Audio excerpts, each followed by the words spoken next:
Marcus Thompson adjusted his tie for the third time as he walked into the hotel bar. The aviation conference had ended an hour ago, and he was ready to unwind with a drink and maybe impress some people with his stories. At 35, Marcus worked as a commercial airline pilot for a major carrier, but tonight he felt like being someone more exciting. The bar was dimly lit with warm amber lighting, filled with conference attendees still wearing their name badges. Marcus chose a seat at the polished wooden bar and ordered a whiskey neat. He loved these industry events because they gave him a chance to network and, if he was being honest, show off a little. A woman in a crisp navy blazer sat 2 stools down from him, quietly sipping what looked like a gin and tonic. She had short auburn hair and an air of quiet confidence that immediately caught Marcus's attention. Her name badge was turned backward so he couldn't see her name or company. Marcus struck up a conversation with the bartender, making sure his voice carried just enough for others nearby to hear. "You know, flying commercial is fine and all, but it's nothing like the rush of military aviation," he said, swirling his whiskey. "Back in my day, I flew some serious missions. Nothing beats the adrenaline of combat flying." The woman glanced over briefly, then returned to her drink without comment. Marcus took this as encouragement to continue. "I was stationed overseas for 3 years," Marcus went on, embellishing the truth. In reality, he had been in the Air Force for 4 years but had never seen combat. He had flown transport planes, moving supplies and personnel around domestic bases. But tonight, surrounded by civilian aviation professionals, he felt safe expanding his story. Some of those missions were classified, if you know what I mean. The bartender nodded politely while cleaning glasses. A small group of people nearby had started listening, which gave Marcus the confidence to continue. "Fighter jets are incredible machines," Marcus said, his voice growing more animated. "The F-16 Fighting Falcon was my bird of choice. They call it the Viper in combat circles. Once you've felt that kind of power, everything else feels slow." The woman's head turned slightly, and Marcus caught what might have been the hint of a smile. Encouraged, he pressed on. "The training alone was intense, learning to handle G-forces, aerial combat maneuvers, targeting systems.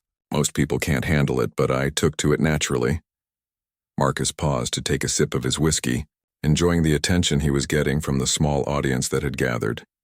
"Tell us about a specific mission," someone called out from the group. Marcus's pulse quickened slightly, but he had watched enough military documentaries and movies to piece together something convincing. "Well, I can't go into too much detail, you understand. But there was this one time over enemy territory. We were providing air support for ground troops who had gotten pinned down." He painted a picture of swooping down through enemy fire, making split-second decisions and successfully completing the mission despite overwhelming odds. The story grew more dramatic with each sentence, and Marcus found himself getting caught up in his own narrative. "The worst part was when we took some hits," Marcus continued. "Engine trouble, damaged wing. Had to limp back to base on half power. But that's what separates the real pilots from the weekend flyers. When everything goes wrong, training kicks in." The woman at the bar had turned her stool slightly to face him now, listening intently. Marcus felt a surge of confidence. She was attractive and clearly interested in his stories. "How many combat missions did you fly?" she asked quietly.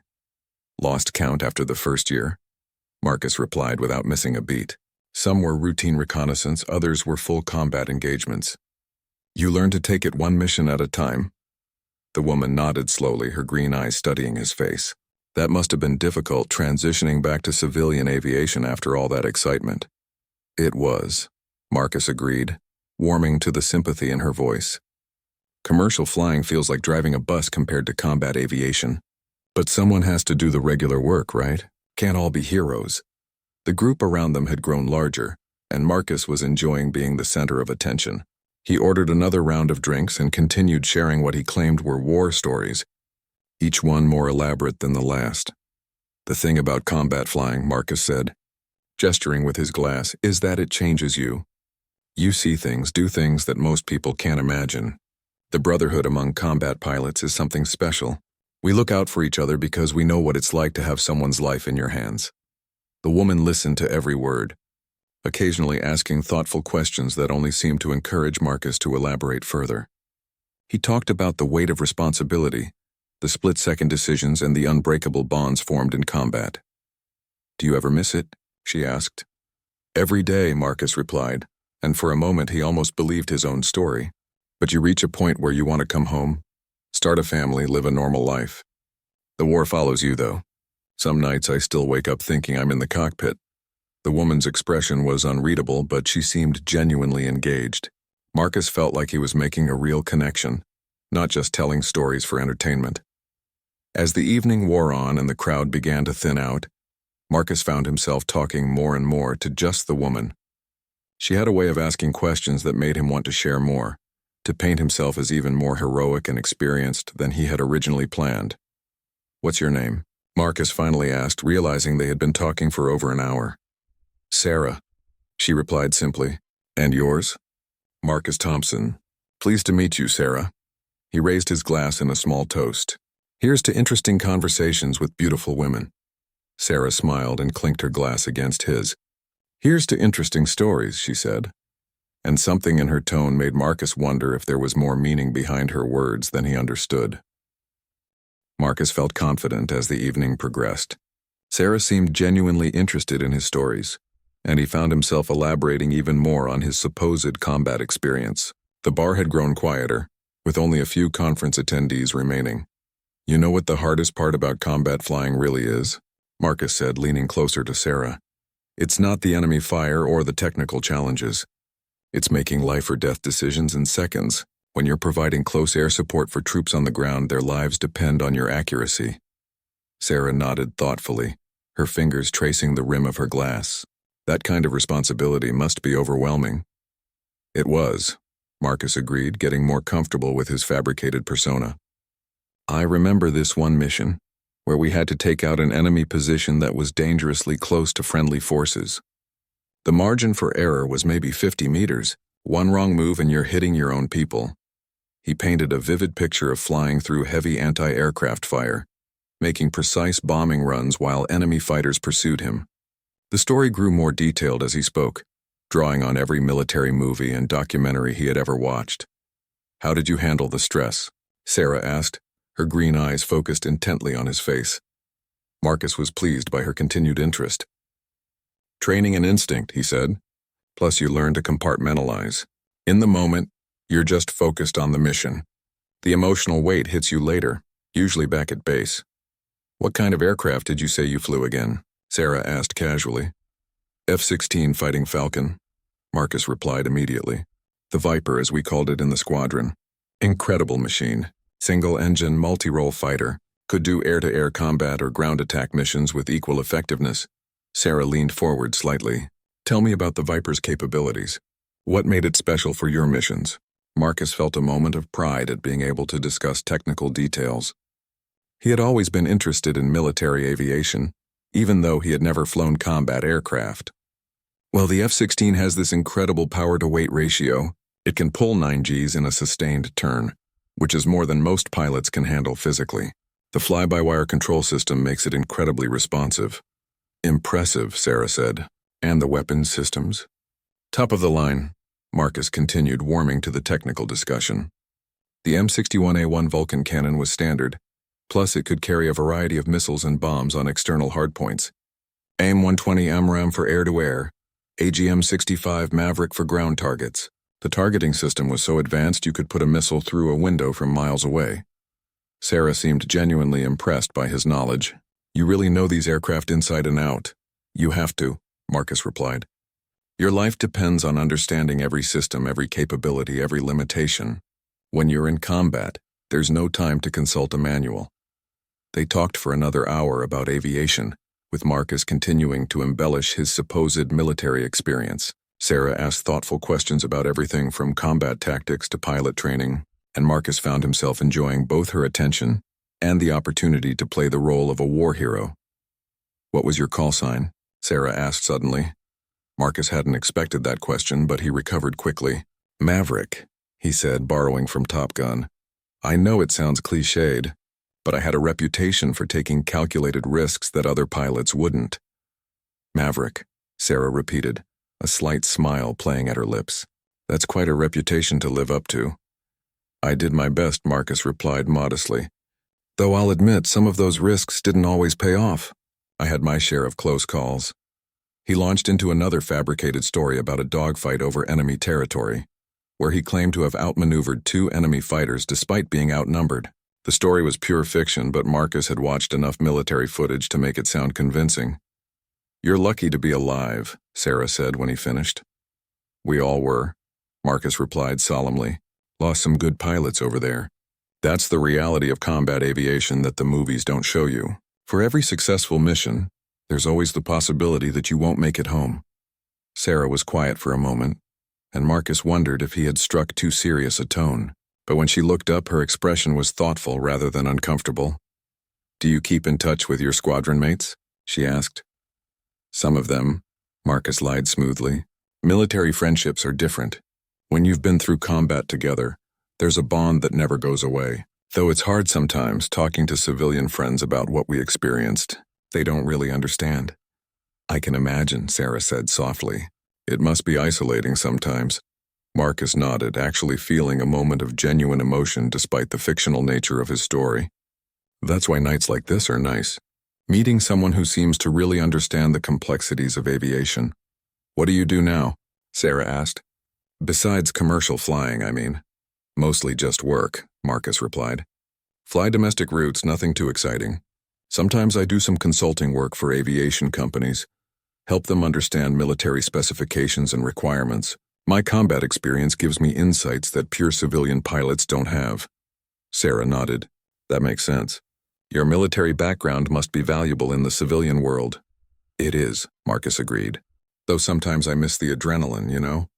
Commercial aviation is safe and predictable, but it lacks the edge that combat flying had." They continued talking as the bar gradually emptied around them.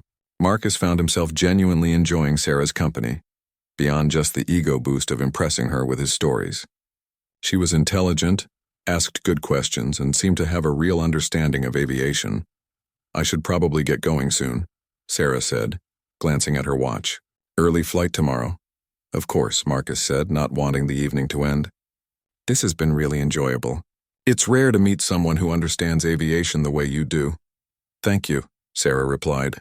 "Your stories have been fascinating. Really gives me a new perspective on combat aviation." Marcus felt a surge of satisfaction. He had successfully impressed an intelligent, attractive woman with his fabricated military heroics. It had been one of the better evenings he had had in months. "Maybe we could continue this conversation sometime," Marcus suggested hopefully. "I'd love to hear more about your work in aviation." Sarah smiled mysteriously. "I think we might have more to talk about than you realize," she said. But before Marcus could ask what she meant, she was gathering her things to leave. The next morning, Marcus woke up feeling pleased with himself. The evening with Sarah had gone better than he could have hoped. He had impressed her with his stories, and she seemed genuinely interested in both his supposed military experience and him personally. He found himself looking forward to potentially seeing her again. Marcus checked his phone while getting dressed for the final day of the conference. There was a message from the conference organizers about a special presentation that had been added to the schedule. Something about real combat aviation experiences. Marcus deleted it without reading the full details, more interested in his coffee and the possibility of running into Sarah again. The conference hall was busier than usual for the final morning. Marcus grabbed his coffee and continental breakfast, scanning the crowd for Sarah's auburn hair and navy blazer. He spotted several people he had met over the past few days and made small talk, but part of his attention was always searching for her. "Ladies and gentlemen," the conference moderator announced from the main stage, "we have a special addition to today's program. We're honored to have a distinguished military aviator who will be sharing real experiences from combat operations. Please welcome Lieutenant Colonel Sarah Mitchell." Marcus nearly choked on his coffee. Sarah walked onto the stage, but she looked completely different from the woman he had spent the evening with. She was wearing a crisp Air Force dress uniform decorated with numerous ribbons and medals. Her auburn hair was pulled back in a regulation style, and her entire demeanor radiated military professionalism. "Thank you for having me," Sarah said into the microphone, her voice carrying the same confidence Marcus remembered, but now with an unmistakable tone of authority. "I'm here to talk about the realities of combat aviation, based on my 15 years of active duty service." Marcus felt his stomach drop as he realized the magnitude of his mistake. This wasn't just someone interested in aviation. This was a real military pilot, a real combat veteran, and he had spent the entire evening lying to her about experiences she actually had. "I flew F-16 Fighting Falcons for over a decade," Sarah continued, and Marcus felt his face burning with embarrassment. "Including multiple combat deployments in Iraq and Afghanistan. The aircraft we call the Viper in operational circles." The irony hit Marcus like a physical blow. He had used the call sign Maverick and bragged about flying the very aircraft this woman had actually flown in real combat. Every detail he had fabricated, she had lived through for real. Sarah began her presentation with technical details about F-16 capabilities, and Marcus recognized much of the information he had regurgitated to her the night before. Except when she said it, it came with the weight of genuine experience. She talked about actual weapon systems she had used, real missions she had flown, and the true emotional cost of combat operations. "Combat aviation isn't glamorous," Sarah said, her eyes scanning the audience. "It's not like the movies. It's about precision, training, and making life-or-death decisions while under extreme stress. Every mission carries real consequences for real people." Marcus slumped deeper into his seat, hoping she wouldn't spot him in the crowd. But even as he tried to hide, he found himself genuinely fascinated by her presentation. This was what real combat flying actually looked like, not the fabricated adventure stories he had been telling. "One of the most challenging aspects of combat aviation is the responsibility you carry," Sarah continued. "When you're providing close air support for ground troops, their lives literally depend on your accuracy and judgment. There's no room for error." She described a mission remarkably similar to one of the stories Marcus had told her, except her version carried the weight of genuine emotion and real consequence. She talked about the stress, the fear, and the professional satisfaction of successfully completing missions that saved lives. "People often ask about the emotional toll," Sarah said. "How do you handle taking lives? How do you deal with seeing friends and colleagues killed in action? These aren't questions you can answer with bravado or tough guy stories. They require honest reflection about what it means to serve in combat." Marcus realized that every story he had told the night before was a shallow parody of real experiences this woman had actually lived through. He had turned genuine sacrifice and service into entertainment, and he had done it to impress the very person who had actually made those sacrifices. "The camaraderie among combat pilots is real," Sarah continued, "but it's forged through shared danger and mutual dependence, not through boasting or war stories. We look out for each other because we understand the stakes in ways that can't be communicated to those who haven't been there." During a break in the presentation, Marcus considered leaving the conference early. The embarrassment was overwhelming, and he couldn't imagine facing Sarah after what had happened. But something kept him in his seat, perhaps a masochistic need to hear what real combat aviation was actually like. When Sarah resumed her presentation, she talked about transitioning from military to civilian aviation. "Many combat veterans struggle with the adjustment," she said. "Commercial flying can feel mundane after the intensity of combat operations, but there's also relief in flying missions where the goal is simply to transport people safely to their destinations." Marcus thought about his own comfortable job flying commercial routes. He had never experienced the stress and responsibility Sarah was describing, yet he had pretended to miss it the night before. "I want to address something that concerns me about civilian aviation culture," Sarah said, her tone becoming more serious. "There's sometimes a tendency to romanticize military service and combat operations. People tell war stories that aren't theirs, or embellish their actual service to sound more impressive." Marcus felt like she was speaking directly to him, even though she was addressing the entire audience. "This does a disservice to those who actually served in combat," Sarah continued. "Real military experience comes with real costs. When people appropriate those experiences for their own benefit, it diminishes the sacrifices made by actual service members." The audience was completely silent, and Marcus wondered if others were also feeling the weight of her words. "I've encountered this personally," Sarah said, and Marcus's blood ran cold. "Just last night, in fact. I met someone who claimed extensive combat experience in the same aircraft I actually flew in combat. It was educational to hear his version of experiences I actually lived through." Marcus wanted to disappear. He knew with absolute certainty that she was talking about him, and he suspected that at least some people in the audience might put the pieces together. "The real tragedy," Sarah concluded, is that honest civilian aviation experience has its own value and dignity. There's no need to embellish or fabricate military service to be impressive or interesting. Commercial aviation serves a vital function, and those who do it well deserve respect for their actual accomplishments. As Sarah finished her presentation to enthusiastic applause, Marcus sat frozen in his seat, finally understanding the full scope of his humiliation. After Sarah's presentation ended, Marcus sat paralyzed in his chair as conference attendees filed out around him. The applause had been thunderous, and he had watched several people approach the stage to speak with Sarah personally. Meanwhile, he remained frozen, wrestling with the magnitude of his humiliation. He finally forced himself to stand when the conference hall was nearly empty, but instead of leaving, he found himself walking toward the stage. He wasn't sure what he planned to say, but he knew he couldn't just disappear without acknowledging what had happened. Sarah was packing up her presentation materials when she noticed him approaching. Her expression was unreadable as she watched him walk up the steps to the stage platform.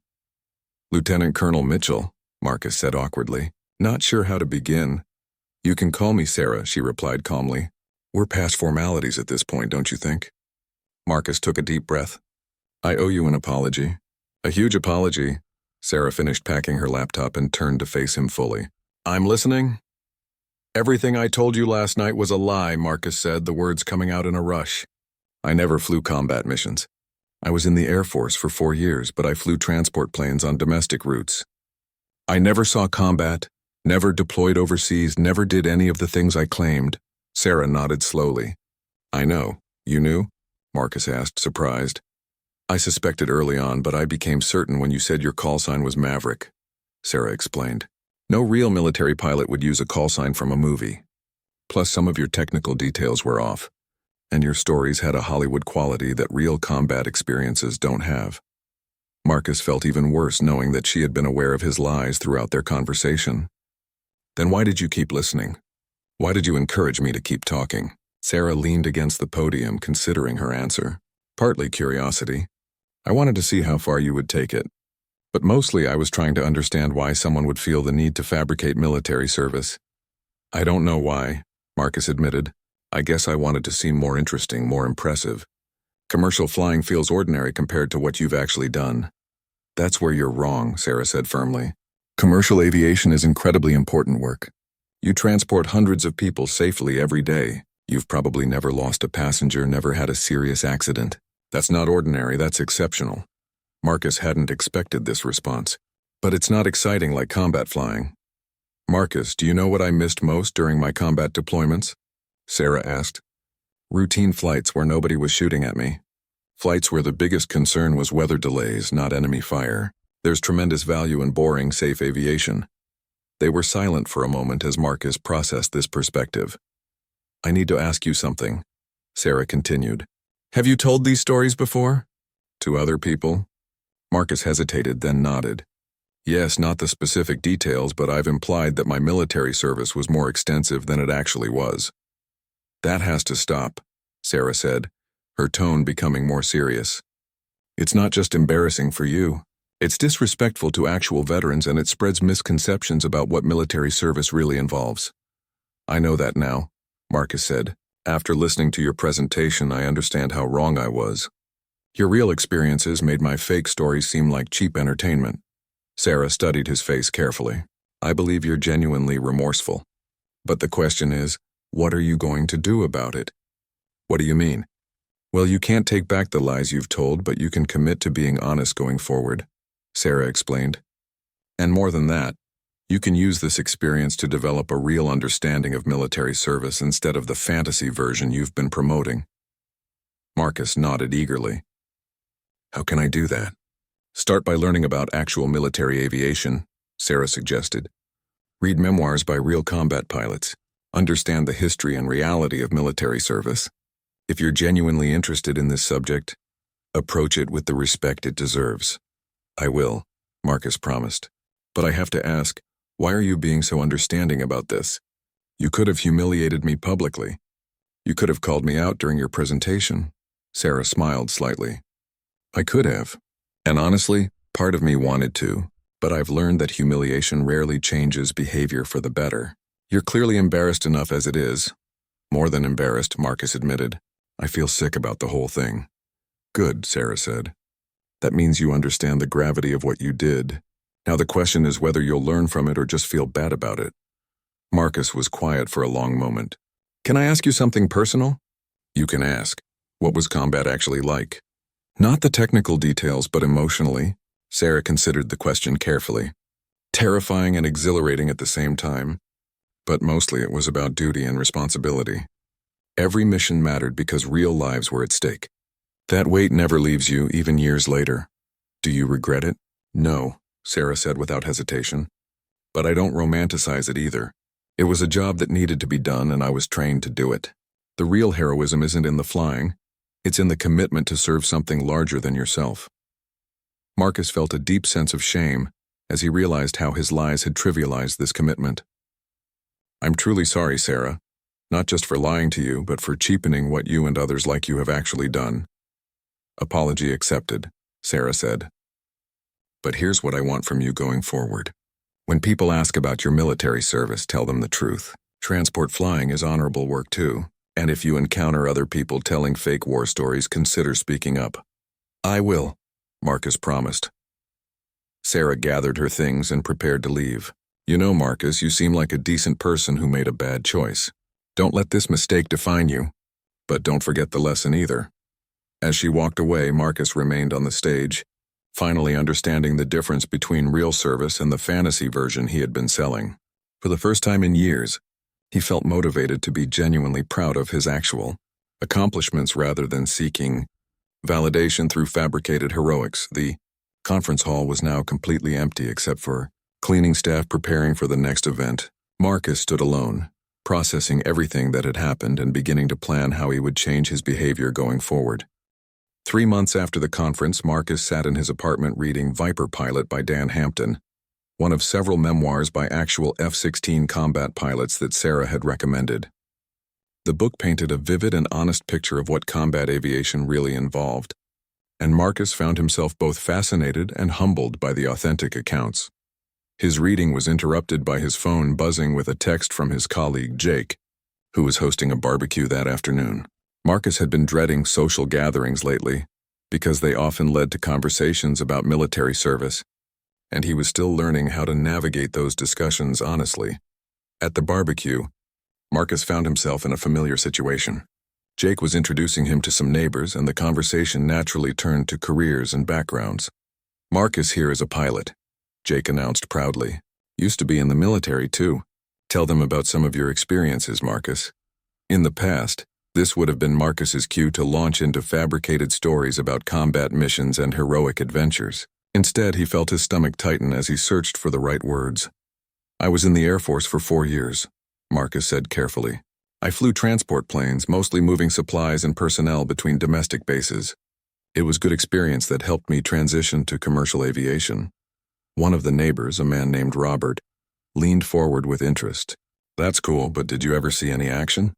Any overseas deployments? No, Marcus replied honestly. My service was entirely domestic. Transport flying isn't as exciting as combat aviation, but it taught me a lot about aircraft systems and aviation safety. Marcus could see the slight disappointment in Robert's expression, and he felt the familiar urge to embellish his story, but he forced himself to stay honest, remembering Sarah's words about the value of truthful service. Still pretty impressive, Jake said supportively. Not everyone has the skills to fly military aircraft. The conversation moved on to other topics, and Marcus felt a mixture of relief and disappointment. The relief came from not having to maintain elaborate lies, but he couldn't deny missing the attention and admiration that his fake war stories used to generate. Later that evening, Marcus was surprised to receive an email from Sarah. They had stayed in touch sporadically since the conference, mainly sharing articles about aviation safety and military history. Hi, Marcus, her email read. I hope you don't mind me reaching out, but I wanted to share something with you. I'm organizing a panel discussion for next month's Veterans Aviation Forum about transitioning from military to civilian aviation careers. We're looking for perspectives from both combat and non-combat veterans. Would you be interested in participating? Marcus read the email twice, unsure how to respond. The idea of speaking publicly about his military experience terrified him, especially in front of actual veterans. He called Sarah the next day. "I got your email about the panel discussion," he said. "I'm honored that you thought of me, but I'm not sure I belong on a panel with real veterans." "What do you mean by real veterans?" Sarah asked pointedly. "You know what I mean. People who actually deployed, who actually served in important roles." "Marcus, you served in the Air Force for 4 years," Sarah said firmly. "You contributed to military operations even if you weren't in combat. Transport aviation is essential to military readiness. Without people doing your job, combat operations couldn't happen." Marcus hadn't thought about it that way before. "But my experience seems so ordinary compared to what you've been through." "That's exactly why we need your perspective," Sarah explained. "Most military aviation careers are like yours, not like mine. We need to show young people considering military service that there are many ways to serve meaningfully, not just the Hollywood version of combat aviation." After much internal debate, Marcus agreed to participate in the panel. The weeks leading up to the event were filled with anxiety as he prepared to speak honestly about his actual military experience for the first time in years. The Veterans Aviation Forum was smaller and more intimate than the conference where he had first met Sarah. The audience consisted mainly of veterans, current military personnel, and young people considering military careers. Marcus sat on the panel alongside Sarah, a helicopter pilot who had served in Iraq, and a maintenance officer who had spent 20 years keeping aircraft operational. He felt intimidated by their extensive service records, but Sarah had coached him to focus on his own genuine experiences, rather than comparing himself to others. When it was Marcus's turn to speak, he took a deep breath and began. "My name is Marcus Thompson, and I served as a transport pilot in the Air Force for 4 years. I never deployed overseas, never flew combat missions, and honestly, for a long time I felt like my service wasn't important enough to talk about." He could see some audience members nodding in recognition, and he realized that many of them probably had similar feelings about their own non-combat service. "But I've learned that every role in military aviation matters," Marcus continued. "The flights I made moving personnel and supplies might not have been glamorous, but they were necessary. Military operations depend on logistics, on getting the right people and equipment to the right places at the right times." Marcus talked about the technical skills he had learned, the teamwork required for successful missions, and the pride he felt in contributing to military readiness. For the first time, he focused on what he had actually accomplished rather than what he wished he had done. During the question and answer period, a young woman in the audience asked, "Do you feel like your non-combat service prepared you well for civilian aviation?" "Absolutely," Marcus replied. "Military aviation taught me precision, attention to detail, and the importance of following procedures exactly. Those skills translate directly to commercial aviation, where safety is the top priority." After the panel, several audience members approached Marcus to thank him for his honest perspective. A young man considering military service said that Marcus's presentation had helped him understand that there were meaningful ways to serve, even if he wasn't interested in combat roles. Sarah walked up to Marcus as the event was ending. "How do you feel?" she asked. "Good," Marcus replied, somewhat surprised by his own answer. "Really good, actually. Better than I've felt after talking about my military experience in years." "That's what honesty feels like," Sarah said with a smile.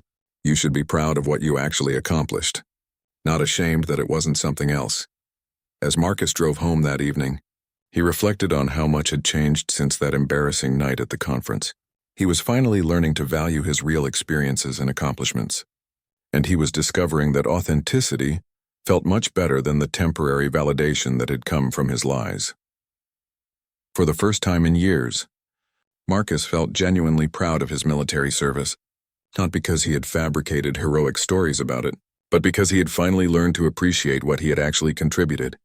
1 year after the conference that had changed his perspective, Marcus found himself back at another aviation industry event. This time, however, he approached conversations with a completely different mindset. He had spent the past year learning to appreciate his actual accomplishments and had become an advocate for honest military service narratives. Marcus was presenting his own workshop this time, titled "The Value of Support Aviation: Lessons from Transport Operations." The room was filled with both military and civilian aviation professionals, and he felt confident in a way that was entirely different from the false bravado he used to rely on. Military aviation isn't just about fighter jets and combat missions. Marcus began his presentation. For every combat pilot, there are dozens of support personnel making those missions possible. Transport pilots, maintenance crews, air traffic controllers, logistics coordinators. We all play vital roles in military readiness. He spoke about the technical challenges of transport aviation, the importance of precision in cargo loading and weight distribution, and the critical nature of delivering personnel and supplies on time. His presentation was based entirely on his real experiences, and the authenticity resonated with the audience. During the break, a young Air Force lieutenant approached him. "Thank you for that presentation," she said. "I'm currently flying transport missions, and sometimes I feel like my job isn't as important as what the fighter pilots do." "I used to feel exactly the same way," Marcus replied honestly. "It took me years to realize that importance isn't measured by how dangerous or exciting your job is, but by how well you execute your mission and contribute to the larger objective." They talked for several more minutes about the challenges and rewards of transport aviation. Marcus found genuine satisfaction in encouraging this young officer to take pride in her actual service rather than wishing for something different. Later that afternoon, Marcus was surprised to see Sarah enter the conference hall. She was in civilian clothes this time, having recently transitioned from active duty to working for a defense contractor. "I heard about your workshop," Sarah said, approaching him during another break. "I'm impressed. This is quite a change from the Marcus I met a year ago." "I've learned a lot since then," Marcus replied, "mostly thanks to the wake-up call you gave me." "You did the hard work," Sarah said. "I just pointed out what you probably already knew deep down." They found seats in a quiet corner of the conference hall and caught up on the past year. Sarah told him about her transition to civilian work and her ongoing efforts to mentor young military aviators. Marcus shared his experiences speaking at veteran events and his growing involvement with organizations that supported transitioning military personnel. "I have to tell you something," Marcus said. "A few months ago, I encountered someone at a different conference who was telling fake war stories. Stories very similar to the ones I used to tell." "What did you do?" Sarah asked. "I talked to him privately the way you talked to me," Marcus explained. "I told him about my own experience with fabricating military service and how it had backfired." "I think I got through to him," Sarah smiled. "That's exactly what needs to happen. Veterans helping other veterans understand the value of honest service."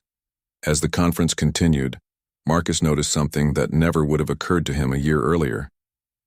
There were many attendees like him, people with genuine military experience who seemed uncomfortable talking about it because their service didn't match the Hollywood version of military heroics.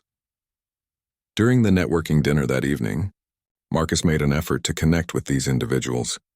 He talked with a former Navy mechanic who had kept aircraft operational on carrier deployments, an Air Force air traffic controller who had managed busy military airfields, and a Coast Guard pilot who had conducted search and rescue operations. "You know what I've noticed?" Marcus said to the group that had gathered around their table.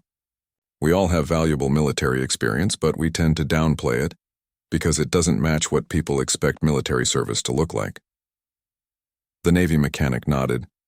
"People always want to hear about combat, but my job was making sure aircraft were safe to fly. That seems boring compared to war stories." "But without you, there wouldn't be any war stories," Marcus replied. "Combat operations depend entirely on maintenance and logistics. Your work probably saved more lives than any individual combat mission."